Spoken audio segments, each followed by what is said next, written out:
6, 9 এবং 1 এটা আমি ওই মস্তিষ্কের মধ্যে 691 691 691 বারবার চিন্তা করি, এবং এটা কোনো খারাপ নাম্বার না, প্রত্যেকে ইউজও করতে পারেন।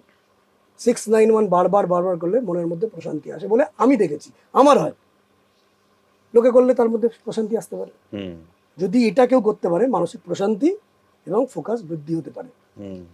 এটা একটা বড় প্রসেস। এবার অ্যাস্ট্রোলজিক্যাল প্রসেস আছে। অ্যাস্ট্রোলজিক্যাল ফোকাস বাড়ানোর জন্য ওই যে মাইন্ডের কথাগুলো বললাম, প্রথম যে গুড মাইন্ড এবং ব্যাড মাইন্ড, স্ট্রেস মাইন্ডকে সরাতে হবে।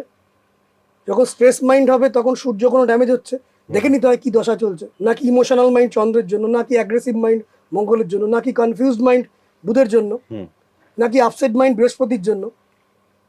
সেই মাইন্ডগুলো গুড মাইন্ডে ট্রান্সফার করতে হবে।